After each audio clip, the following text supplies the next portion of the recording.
네,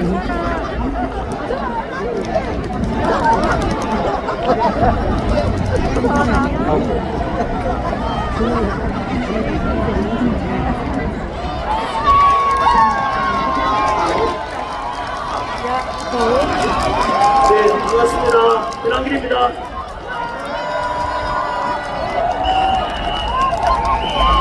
네, 오늘 현장에 둘러보시면은 너무나 많은 우리 울산 시민들과 그리고 국민들께서 또 참여해 주셨네요. 너무나 감사드립니다. 네, 저는 오늘도 마찬가지로 이 성경에 손을 얹고 하나님께 기도하는 마음으로 꿈이라도 거짓말하지 말라는 제가 존경하는 우리 믿음의 선배 도산한 정호 선생의 가르침에 따라서 저는 정직하게 여러분들께 오늘 함께 또 이야기 나눠보도록 그렇게 하겠습니다. 저는 하나님을 사랑합니다. 그리고 우리 자유민주주의 대한민국을 사랑합니다. 그런데 지금 우리 대한민국은 엄청난 도전과 위기에 지금 처해 있는 게 현실입니다. 사실 오늘은 울산 집회에 왔는데요. 울산은 이번에 올지 말지 사실 고민했었습니다. 왜냐하면 다들 알다시피 영남 지역에 지금 대형 산불로 인해서 일주일 동안 너무나 힘들고 많은 이주민들과 또 희생자분들도 발생해서 너무나 마음이 무거웠습니다.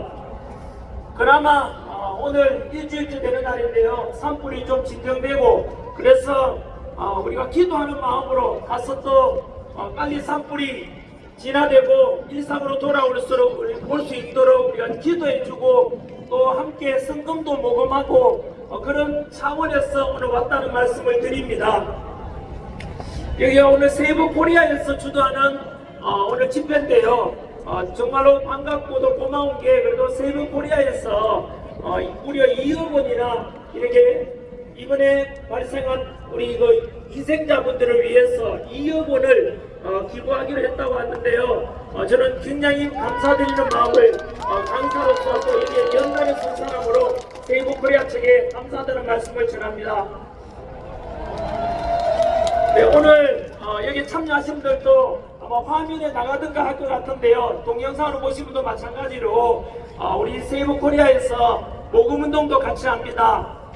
하나도 속임없이 그대로 다 전달할 거니까요. 저도 마찬가지고 그 모금에 참여해가지고 이번에 이재민들까지 발생했지 않습니까? 집도 불타고 했는데 그분들께 도움될 수 있도록 함께 힘을 모아주시기 바랍니다.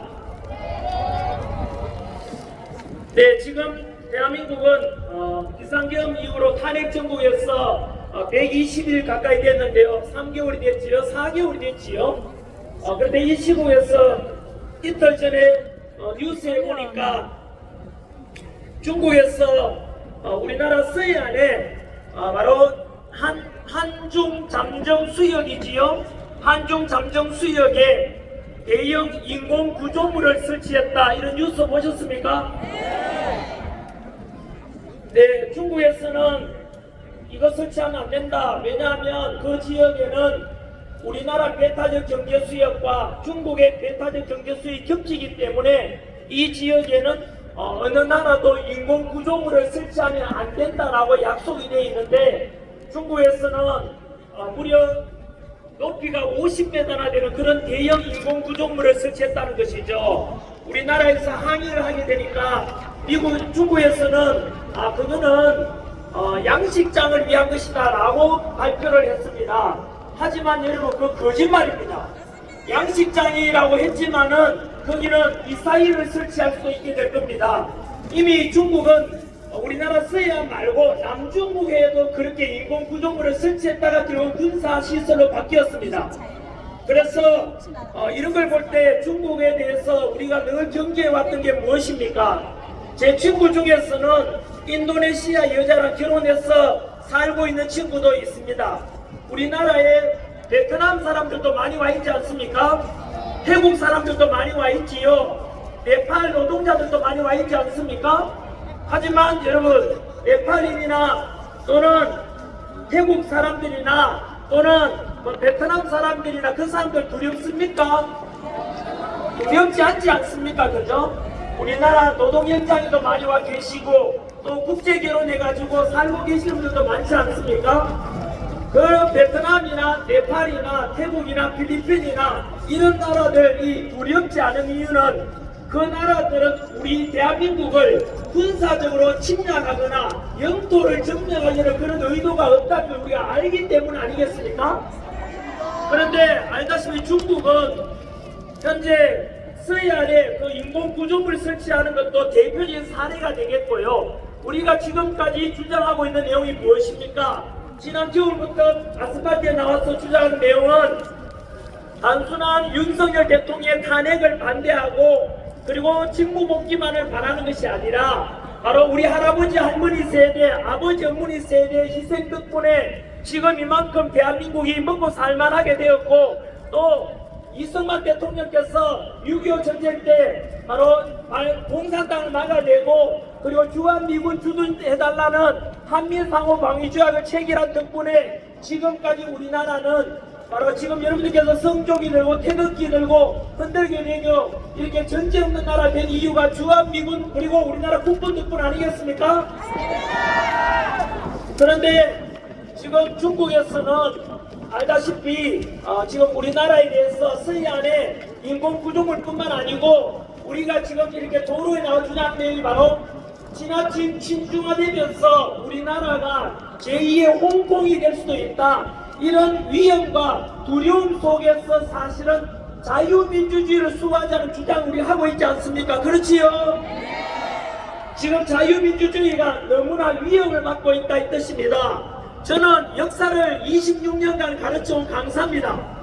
그래서 역사를 가르쳐보고 배우면은 과거를 알면은 지금을 이해할 수 있게 되고 지금을 이해할 수 있으면 앞날을 예측할 수가 있어요. 우리는 과거에 중국이 세웠던 수나라, 당나라, 그리고 그리고 그 뒤로 맨중국이죠. 그러한 여진 침입을 받았고 조선시대 때는 중국이 세웠던 후금 그리고 청나라로부터 많은 침략을 받았지 않습니까? 따라서 앞으로도 마찬가지로 중국이 지금 워낙 비대해지기 때문에 우리나라가 까딱잡고나면은 중국에 다시 속국이 될 수 있다고 저는 생각하기 때문에 제가 역사 강의를 그만두고 바로 이렇게 도로에 나오는 이유가 바로 우리 지금 대한민국의 자유민주주의가 위협받고 있고 머지않아서 우리나라도 까딱장문하면은 홍콩처럼 될 수 있다 이런 생각이 들어서 그 위기감 때문에 나오게 된 것입니다. 여러분 우리가 알고 있는 과거의 홍콩의 모습은 어떻습니까? 홍콩은 국제 동아시아의 무역도시이고 금융도시로서 너무나 홍콩은 자유함이 넘치는 도시였지 않습니까? 그런데 지금 홍콩 가보십시오. 어떤 모습인지를요. 지난 99년 동안 영국이 홍콩을 지배할 때는 자유함이 넘쳤지만 그것을 중국으로 넘겨둔 뒤로 중국은 홍콩을 군사적으로 점령한 것이 아니지 않습니까? 그런데 지금 홍콩 가보십시오. 홍콩 가서 이미 홍콩에는 당도 몇 개 있는지 아십니까? 마지막 남아있던 야당이 지난달에 없어졌습니다. 중국에는 마찬가지로 홍콩에도 바로 중국 공산당 하나밖에 없습니다, 여러분. 그리고 홍콩에 가보십시오.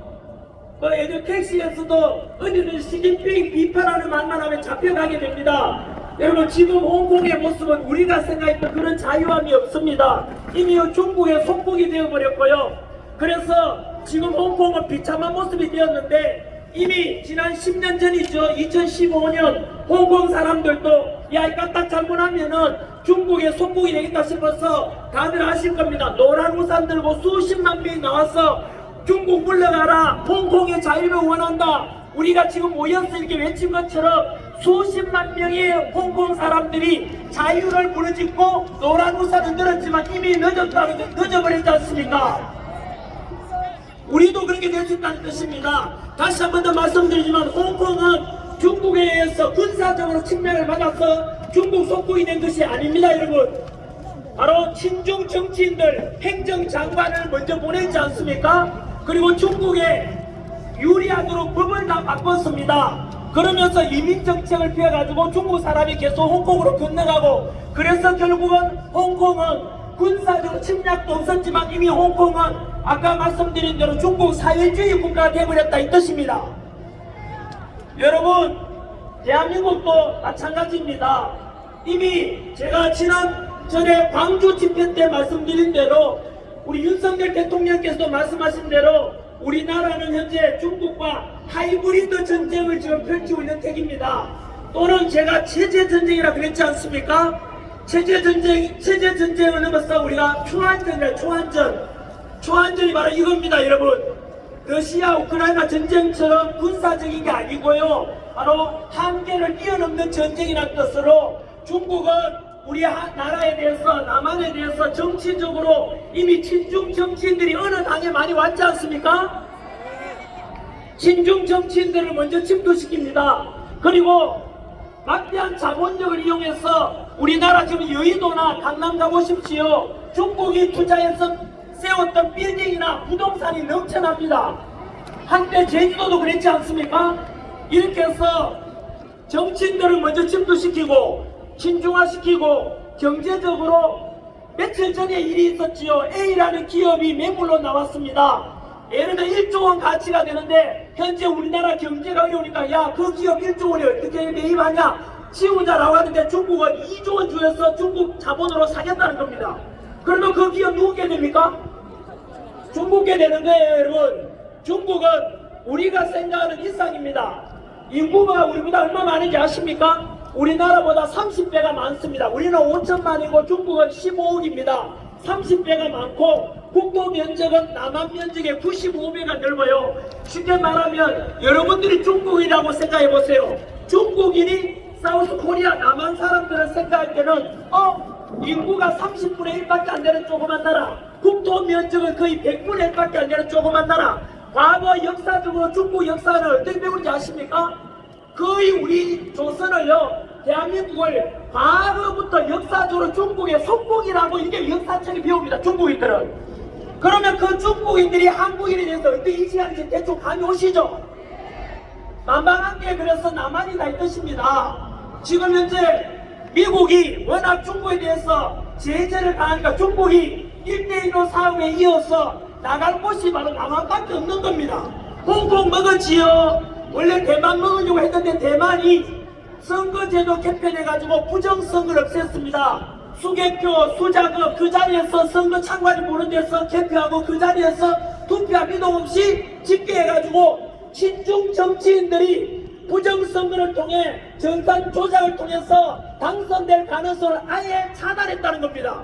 그래서 결국은 중국은 대만에 대해서 정치적으로 초안전을 통해서 침투하려는 걸 이제 포기했던 것입니다. 군사적으로는 대만이 미국과 똘똘 뭉쳐있으니까 침략 못하지 않습니까? 그러면 남은 목표가 누구겠습니까? 바로 남한인 것입니다. 그래서 우리가 이미 우려했듯이 작년에도 이런 일이 있었지 않습니까? 우리나라에 이미 삼성전자에 임원하고 그 연구원이 두 사람이 우리나라에 삼성전자 반도체 기술 빼돌렸지 않습니까? 그리고 그게 바로 잡혔지만은 이미 기술은 중국으로 넘어갔고 그 기술이 이미 무려 5조 원 가치가 됐다고 합니다. 그 5조 원이 삼성전자에서 그 기술을 개발하는 데 들어가는 비용만큼 된다고 합니다, 여러분. 이러면은 그 중국에다가 첨단 기술 넘겨주면 안 되지 않습니까? 그리고 제 작년에 바로 부산에서 정박 중에 있던 미 항공모함에 중국 유학생이 와서 드론으로 사진 찍다가 걸렸지 않습니까? 잡아서 포렌식 수사해보니까 바로 그 사람은 유학생이 아니고 중국 공산당 핵심 멤버였고, 그리고 지난 2년 동안에 국정원과 그리고 미국 평택 미군기지 그 사진을 전부 찍은 중국 간첩이었습니다. 그런데 간첩죄 적용해서 잡으려고 처벌하려고 하니까 처벌할 수가 없습니다. 왜냐하면 지금 현재 우리나라 보면은 바로 북한 사람들만 간첩죄를 적용할 수가 있어요. 그러면 개정해서 북한 사람이 아니고 중국인이든 외국인이든 우리나라 핵심 군사 기밀을 빼가거나 또는 반도체 기술 빼가면은 간첩죄를 적용해서 처벌해야 되지 않겠습니까? 그런데 지난해 그걸 막았던 당이 있습니다, 여러분. 간첩죄 적용해서 이제 개정해서 중국인이든 외국인이든 간에 우리나라 지하자원이 납니까? 뭐 납니까? 석유도 안 나지 않습니까? 첨단 기술로 우리나라 지금 먹고 살고 있는데 그 기술 유출하는 걸 막자, 간첩죄 적용하자, 군사기밀 빼가면 안 된다, 간첩죄 적용하자 라고 해서 개정하려고 했는데 반대했는 당이 어느 당입니까, 여러분? 민주당에서 그 간첩죄 개정을 반대했다는 뜻 아닙니까? 이렇게 해서 결국 중국인들이 우리나라에 군사기밀 빼가고 이미 우리나라에 중국 학교 포함해서 80만 명 이상이 들어가 있습니다. 스카이 대학 가는 게 우리나라 학생이 스카이 대학 가는 것보다 중국인들이 스카이 대학 가는 게 더 수월하도록 돼 있고 로스쿨 통해서 변호사 되고 판검사 되는 것도 중국인들이 더 쉽게 갈 수 있도록 돼 있습니다, 여러분. 이렇게 해서 결국은 우리나라의 중국인들이 정치적으로 그리고 군사적으로 경제적으로 투자를 해서 결국은 점점 남한이 바로 중국 땅에 100분의 1밖에 안 되는 이 땅덩어리가 결국은 머지않아서 우리가 정신 차리지 않으면 중국의 속국이 될 것입니다, 여러분. 맞습니다. 제2의 홍콩이 될 것입니다, 여러분. 맞아요. 우리가 왜 탄핵 반대 주장하고 왜 윤석열 대통령 국민 진보 복귀를 주장하는데요? 바로 자유민주주의 대한민국을 수호하기 위함 아닙니까? 그래서 저는 이런 발언이 뭐 중국 대사관도 듣는다면 전한길이가 중국에 대해서 혐오 발언한다고 하는데 제가 혐오 발언하는 게 아니라 왜 서해안에 서로 합의되지 않은 그런 인공구조물을 설치하느냐, 그게 먼저 잘못된 거 아닙니까? 왜 우리나라에 우마오다가 들어봤습니까? 중국 댓글 부대가 우리나라 댓글에 너무나 많이 참여했던 것도 드러났지 않습니까? 그리고 우리나라 지금 여론에도 얼마나 우리나라 남자 여자 서로 혐오하게 만들어 그 댓글들이 중국인들이 와서 달았다는 그런 정황도 많지 않습니까? 이렇게 해서 중국이 우리 남한에 대해서 과거에도 그랬던 것처럼 역사적으로 그랬던 것처럼 정치적으로 친중 정치인들을 자꾸 포섭하고 심지어 여러분 알고 계십니까? 곧 다가올 4월 2일 지방선거가 있는데 그 지방선거는 중국인들도 투표권 가지고 있는 거 알고 계십니까? 그러면 중국인들이 투표권 행사하면은 그 중국인들한테 잘 보이기 위해서 당선되고자 후보들은 또 친중적인 정책을 펼 거 아닙니까? 그러다 보면은 아까 말씀드린 대로 중국이 우리 남한을 군사적으로 침략하진 않더라도 홍콩처럼 친중 정치인들 보내고 친중적인 법을 만들고 개정하고 이민법을 펼쳐도 점점 오도록 만들고 그러면 결국은 우리나라는 중국의 속국이 머지않아 될 것입니다. 그래서 저는 돈 잘 벌고 인기 있던 강사가 왜 여기에 나왔겠습니까? 제 친구는 저보고 쓰레기를 합니다 했고 집에서 욕먹어가면서 제가 나온 이유가 뭐겠습니까? 바로 이런 현실을 국민들에게 알려가지고 그래서 중국도 대만을 포기한 것처럼 정치적으로 우리 남한에 대해서 더 이상 도저히 남한은 똘똘 뭉쳐있어서 중국이 침투할 구멍이 없도록 그렇게 우리 알려지게 되면 중국하고 우리도 상호 평등한 상호 좋은 관계 속에 교류할 수 있지 않겠습니까? 중국인들은 우리나라 와서 부동산 살 수 있죠. 하지만 우리나라 사람 중국 부동산 구입할 수 있습니까? 없습니까? 없지 않습니까? 우리는 중국 가 있으면 그 우리나라 사람들에 대해서 투표권 줍니까? 안 줍니까? 안 주잖아요. 뭔가 잘못됐잖아요. 그래서 국민 여러분 그리고 2030 세계 여러분들은 먼저 잘 알고 계시지 않습니까? 저는 서해안에 중국이 이런 인공구조물을 설치했다는 것은 군사적 침략의 야욕이라고 저는 생각합니다. 그래서 철저한 한미동맹을 통해서 이런 침투를 막아내고 우리가 똘똘 뭉쳐서 힘을 기내야 됩니다, 여러분. 그러기 위해서는 빠른 시일 내로 윤석열 대통령 진보 복귀하고 자유민주를 지켜야 되지 않겠습니까? 두 번째, 오늘부로 탄핵 정국이 지금 거의 4개월째 됐습니다. 4개월. 일사분기가 지났다는 뜻입니다. 정치적으로 대통령이 없고 국무총리 대행도 얼마 전에 복귀했습니다만은 국방부 장관도 없고 경찰청장도 없는, 그리고 이런 탄핵 정국 속에서 다들 아시다시피 정치뿐만 아니라 사회적인 갈등도 심하고 경제적인 추락이 어느 정도냐면, 어제입니다. 어제 발표된 국제금융센터의 한국의 경제 성장률에 대해서 어떻게 예측했느냐면 0.0%로 떨어졌습니다. 쉽게 말하면 원래 우리 대한민국의 경제 성장률은 0.9%에 머물 것이고, 세계 3대 신용평가 기업이 평가사죠. S&P 그리고 골드만삭스에서 우리 대한민국에 대한 경제 전망을 원래 각각 1.2%, 1.5%밖에 성장 못할 거라고 예측하고 있습니다. 여러분, 국제정세가 지금 이렇게도 중국에 대해서도 그렇고 미국 트럼프 대통령 관세 정책을 펴고 있지 않습니까?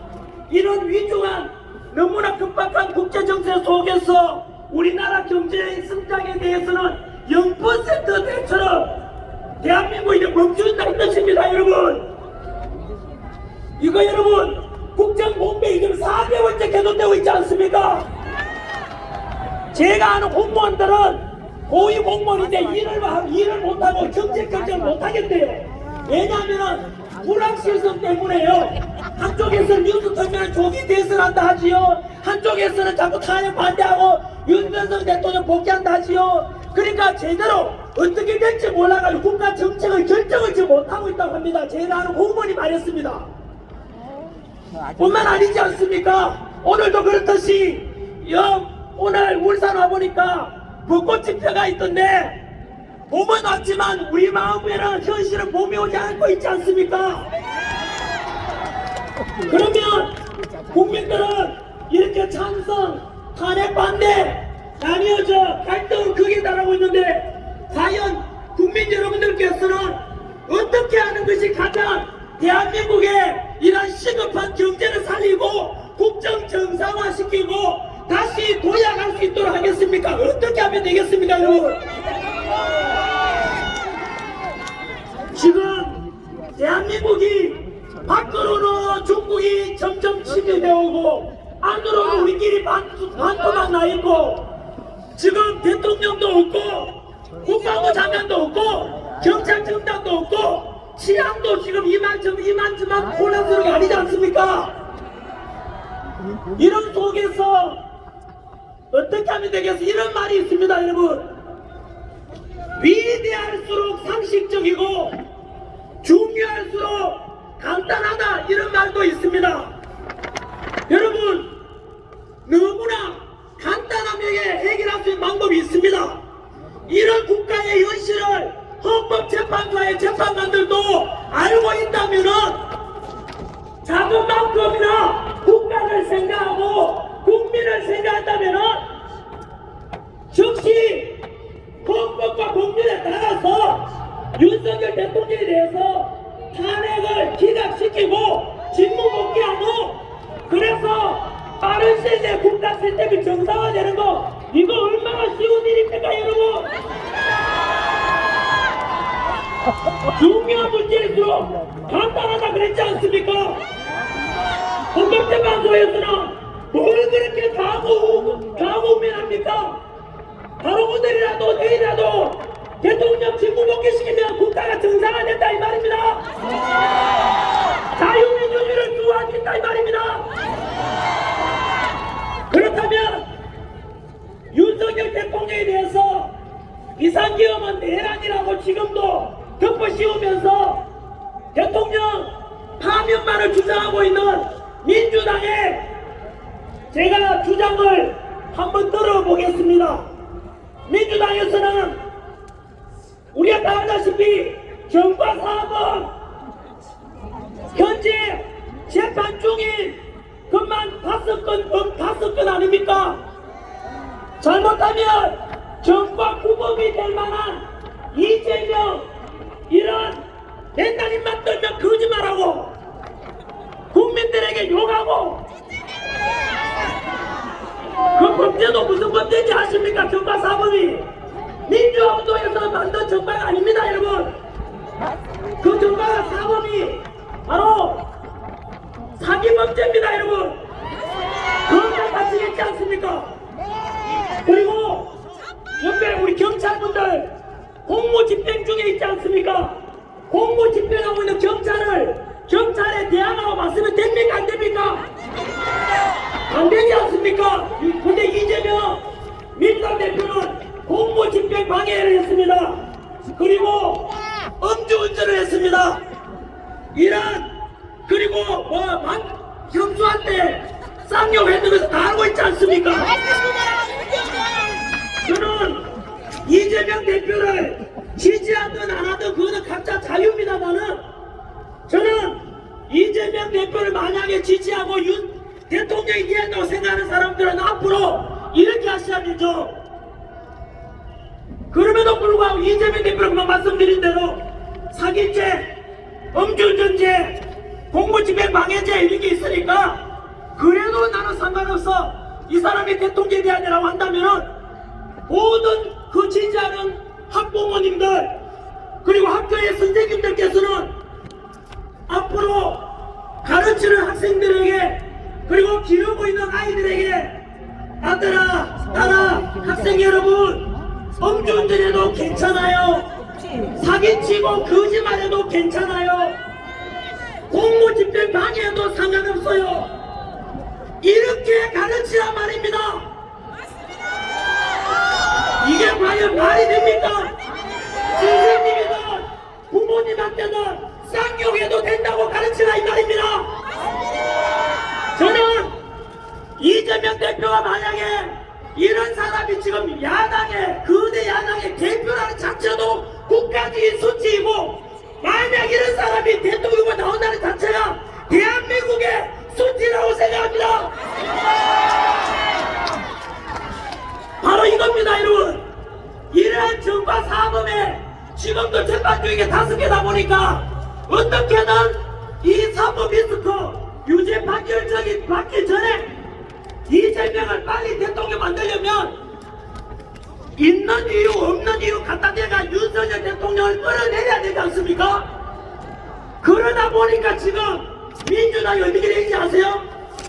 바로 법치와 공정을 무너뜨려가면서 무조건 꼼수로 그냥 밀어붙이다가 세 가닥 금위줄에 딱 걸려 있습니다. 지금 그 세 가닥 금위줄에 걸려가지고 민주당이 지금 오도 가도 못하고 있어요.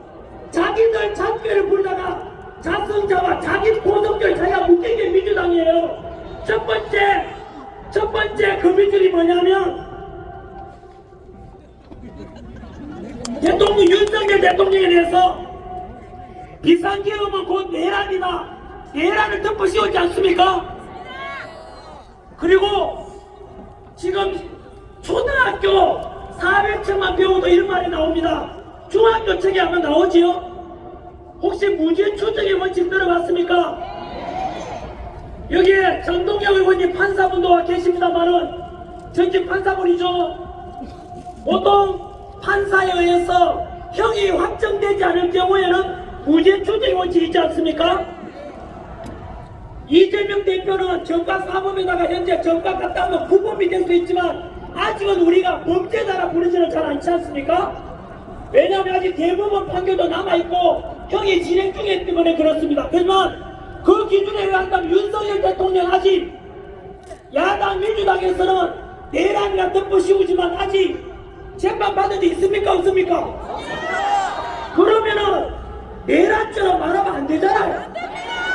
여기에 수많은 언론분들도 와 계시는데 언론인분들, 기자분들 오늘 이 시간 이후로 초중학생들 가지고 속이지 않으려면 윤석열 대통령에 대해서 내란죄라고 말하면 안 되죠. 내란 속에 내란 무덤을 이런 말하면은 그것은 무죄 추정의 원칙에 의하는 거짓말이고 사기라는 뜻입니다. 그래서 그리고 또한 내란이라는 것이 지금 장동영 의원이 와 계시는데 전에 다 밝혀내야 법적으로 내란죄가 적용될 수가 없대요. 비상계엄은 대통령의 헌법 77조에 나오는 고유 권한이고 내란인지 아닌지는 지금 진행 중에 있지만은 얼마 전에 이런 일이 있지 않습니까? 다들 아시다시피 민주당에서는 빨리 이재명 대통령 만들려고 그 사법 재판 오기 전에 대통령 끌어내리려고 무리하게 내란 수사권도 없는 공수처에다가 수사권 맡겼지요. 그러다가 어떤 일이 발생했습니까? 그 공수처에서 불법으로 체포, 불법으로 구속시켰다가 결국에는 3월 7일날 서울중앙지법 지기현 판사가 명령했죠.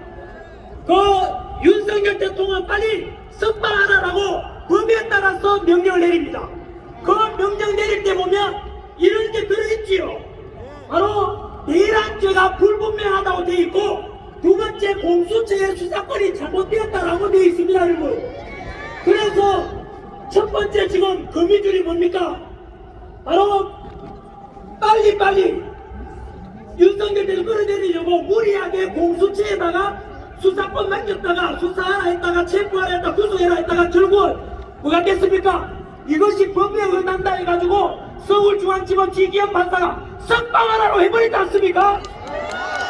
여러분, 그 석방되었을 때 민주당에서 그렇게 거짓말 잘하는 이재명 대표도 그 지기현 판사에 대해서 한마디도 비판 못했습니다. 왠지 아십니까? 법에 따라서 판결했기 때문인 거예요. 결국은 윤석열 대통령에 대한 내란죄 덮어 씌우려고 한도 잘못됐고 체포와 구속도 잘못됐다는 뜻입니다. 한 말이 없어졌지요. 두 번째 거민줄이 뭔지 아십니까? 바로 비상기획부 이후에 우리가 알아버렸지 않습니까? 29번의 탄핵과 그 뒤로 국무총리 탄핵했다가 지금 정부국에 다시 또 탄핵시키려 하고 있지 않습니까? 그런 걸 알게 되면서 국민들이 개몽돼가지고 현재 대통령 지지율이 50%를 넘었지 않습니까? 이게 전부 다 무리한 탄핵 민주당이 저지른 것에 대해서 저것들 때문에 윤석열 대통령이 가만히 있는데도 불구하고 국민들이 알아가 지지율이 50% 넘어버렸다 이겁니다.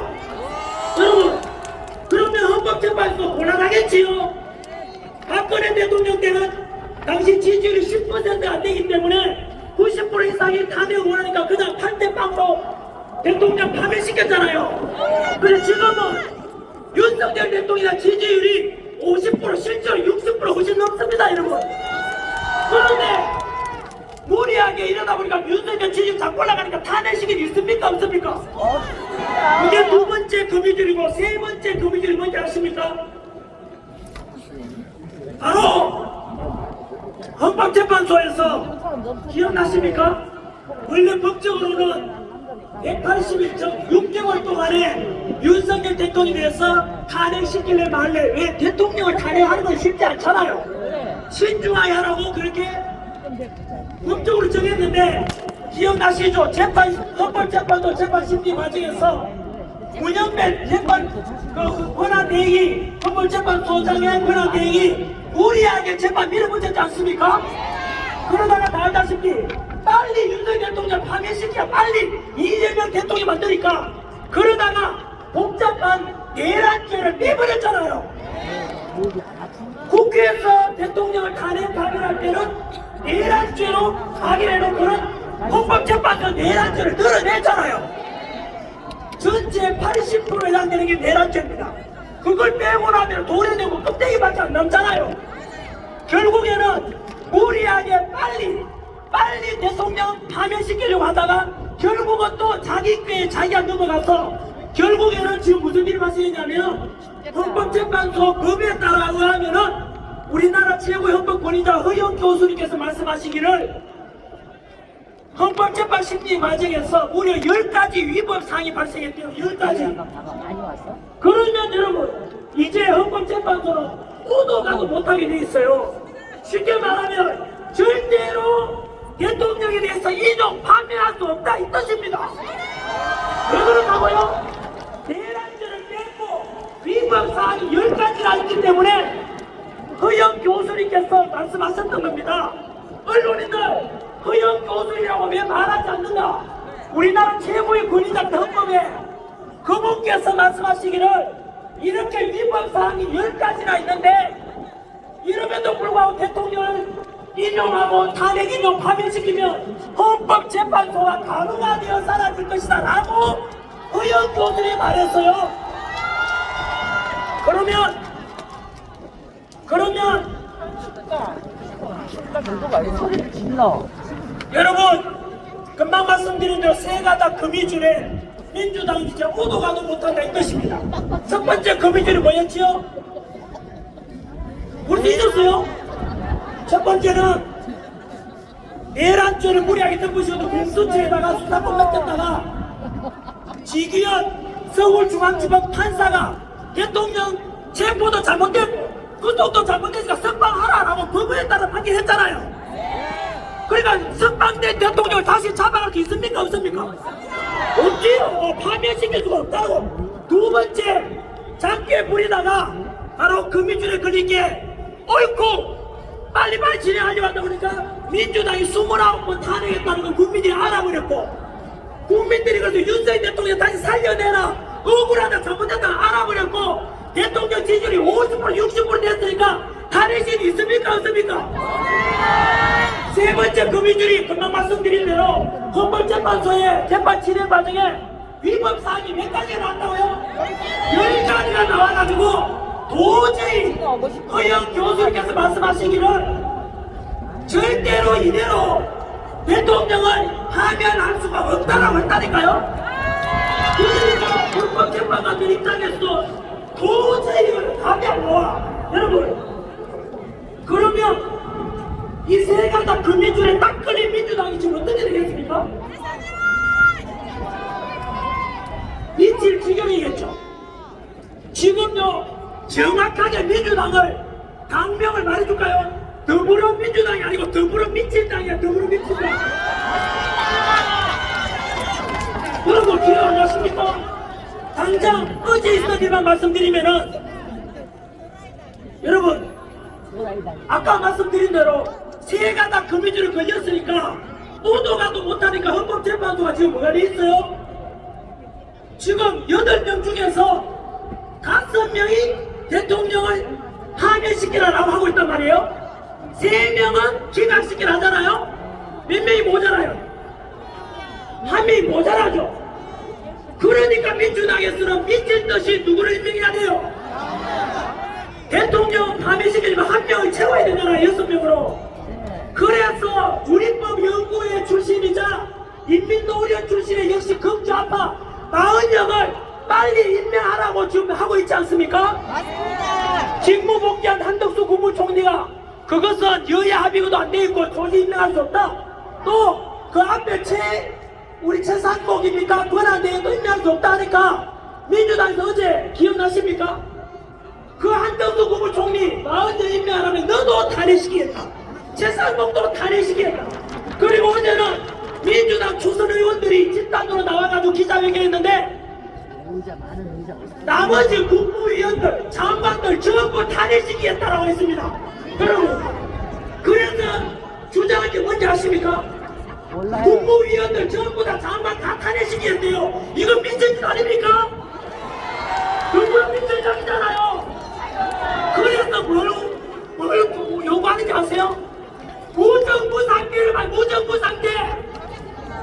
여러분, 이거는 대한민국을 무정부 상태로 만들어가지고 혼란을 만들어서 결국 대한민국을 강하게 만들었다는 거 아닙니까? 이재명을 지지하는 민주당을 지지해도 좋은데 과연 대한민국을 강하게 놔둘 겁니까 이거를? 더불어 미친다 이거 더불어 한국당 시간이 지나서 마무리 짓겠습니다. 끝으로 이런 말씀을 드렸지요. 위대할수록 상식적이고 중요할수록 간단하다. 저는 이 방송을 보시는 우리 헌법재판관 8분에게 간단한 걸 선택하라고 말씀드리겠습니다.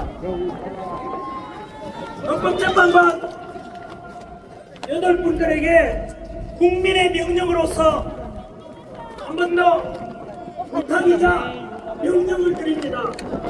이미 빨리빨리 진행하자 덕분에 지난 2월 26일 날 이미 윤석열 대통령의 헌법재판소의 재원 변론이 끝났습니다. 재원 변론 끝나고 지금 며칠 지났죠? 한 달이 지났습니다. 더 이상 평일을 그칠 게 없습니다. 헌법재판관들은 하는 일도 없이 지금 계속해서 일을 못하지 못하고 있지 않습니까? 민주당의 끈앞을 위해서 계속 40여 인명할 때까지 기사를 하잖아요. 그러면 헌법재판관이 우리나라 어떻게 됩니까 지금? 깎아 잡으려면은 나라가 망한다고요. 망해. 오늘이 3월 29일 한 번 더 부탁드립니다. 문영배, 이미선, 정정미, 정계선, 그리고 정영식, 김영두, 그리고 김복경, 조한창 우리 8분들의 헌법재판관들께서는 제발 국가와 국민을 조금이라도 생각한다면은 좌무우민하지 말고 빨리 내일이라도 기각을 하든 인용을 하든 결정을 하라 이 뜻입니다. 너무 쉽지 않습니까? 빨리 결정해달라 이 뜻입니다. 이러다가 나라가 나간다고요. 마무리 1분 내에 끝내겠습니다. 첫 번째 제가 드린 말씀이 중국이 우리나라 서해안에 거대한 인고 구조물을 설치한 게 드러났습니다. 초안전이라고 했죠. 중국은 우리나라를 군사적으로 주한미군 때문에 침략할 수는 없다는 걸 알게 되자 이렇게 해서 정치적으로 경제적으로 사회적으로 친중 세력 보내고 친중 정치를 뽑고 친중법을 만들고 해서 통통처럼 우리를 중국의 속국으로 만들고자 하는 걸 우리는 꼭 기억해야 됩니다 여러분. 두 번째, 탄핵 정부 속에서 우리가 4개월이 지났습니다. 대한민국 경제 성장률이나 전망 끔찍하지 않습니까? 국제금융센터에서 그리고 S&P 그리고 골드만삭스 전부 다 우리나라에 대해서 성장률을 1%는 밑으로 봅니다. 이대로 가면 나라 망합니다. 그 속에서 고민하지 말고 부디 이게 다 민주당이 꼼수부리가 여기까지 왔는 거 아닙니까? 정치를 무너뜨리고 헌법재판관들께서는 우리 국민들께서 제발 명령하셔야 됩니다. 40명 임명될 때까지 기다릴 이유가 뭐 있냐고. 박근혜 정부 때도 박근혜 탄핵 정부 때도 그때도 8명으로 판결했잖아요. 지금 당장 8명이 판결하면 되잖아요. 부디 4월을 기다리지 말고 더 이상 문영배 이미선 임기를 연장시키지 말고 진짜 우리 국가와 국민을 생각한다면 빨리 선고를 해달라 이 뜻입니다. 맞아요. 국민 여러분, 2030 세대 여러분, 현황길이 옥시가 가면서 이렇게 외치는 이유가 무엇이겠습니까? 우리가 추구하고자 하는 가치는 우리의 개인 이익을 위한 것이 아니라 우리 대한민국과 2030 세대들과 미래 세대들을 위해서 보편적 가치를 넘겨주고자 하는 것입니다. 그 보편적 가치가 무엇입니까? 그것이 바로 자유민주주의고 그것이 바로 자유 그리고 법치주의 공정 상식이 존중되는 그런 대한민국을 만들어야 되지 않겠습니까? 이런 자유민주주의 이런 걸 우리가 잘 이번에 극복해서 국민 통합시키고 윤석열 대통령 정부 성공시키도록 지치지 말고 끝까지 응원해 주시고 그래서 우리 아들딸 손자 손녀들이 살아가는 세상은 자유함이 넘치는 이런 대한민국을 물려주지 않겠습니까? 여기까지 하겠습니다. 오기 싫어서 대화 못하겠습니다. 여러분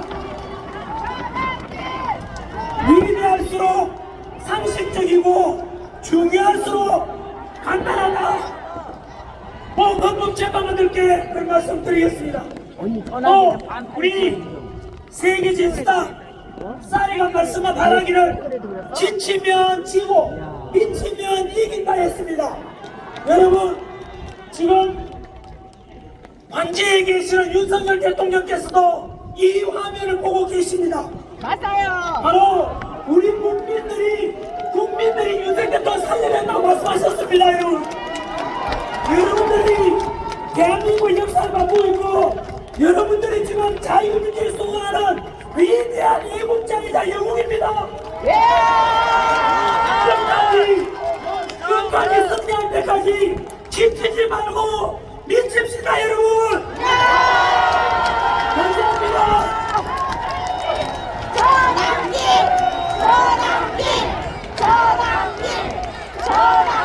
전환기가 미치지 마시고 윤석열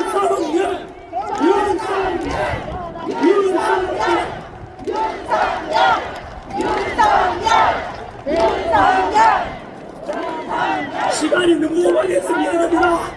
그리고 이 자리에는 저희 큰 누나 부부, 형님 부부, 작은 누나하고 다 와 있습니다. 고맙습니다. 형제들은 모두 다 자유민주주의 수호하고자 하는 애국심에서 왔습니다.